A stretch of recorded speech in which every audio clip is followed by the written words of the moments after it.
Meantime, voting along gender and race lines. Now, it's something that is often assumed in the race for political office. This year, on the Democratic side, if you believe everything you read in the papers or see on TV, there's Barack Obama, and he's going to get the black voters. And there's Hillary Clinton, and she's going to get the white voters.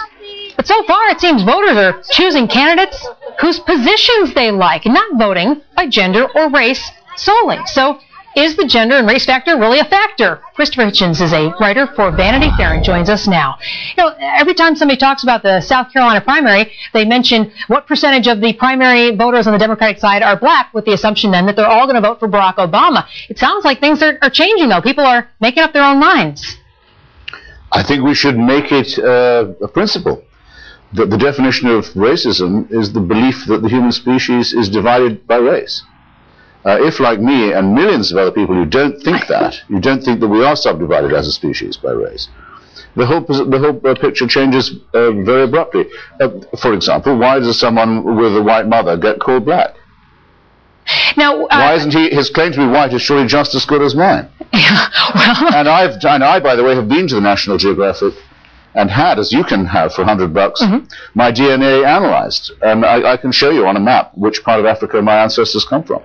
Now, it actually looks like Angola in my case. But this, really, the whole definition of our civil rights revolution ought to have been, and once was, that sort of thing doesn't count for a serious person. Let's take a look at the other side. And I think in the introduction I said white women will vote for Hillary Clinton.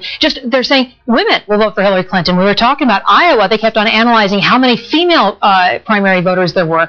Again, making the assumption that females would vote for Hillary, blacks would vote for Barack Obama. And in Iowa, 98% white, you found Barack Obama winning the race there. And as we go along, they seem to be confounding. But the experts continue to bring up race and gender. Does that really matter in America, or is simply by bringing that up, by making the suggestion someone will vote on that, is that racist? In another year, this might be less tiresome, and the pollsters, who've been wrong, by the way, you must have noticed, on everything so far, and continue to be wrong on absolutely everything, to my great delight, might be emphasizing it much less. It's because this year, allegedly, uniquely, path-breakingly, etc., we would either have the first woman or the first African-American. Well, again, if you break it down, Mrs. Clinton has already been in the White House. A big mistake in my view, but she's not new to the place. It isn't that much of a change to have her back there. And Mr. Obama is as white as he is African.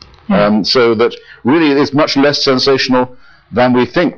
When I was growing up, the main way you could correlate the way that women would vote would be they're much more likely to vote for Conservative or Republican candidates. It didn't matter what the gender was. It was the women's vote tended to be Conservative. There's never been any evidence at all that women vote for people who are the same sex or gender as themselves. Yeah, well, we'll be watching it in this race and see what turns out. But it sounds like the political pundits certainly will have to change the way they're making their decisions.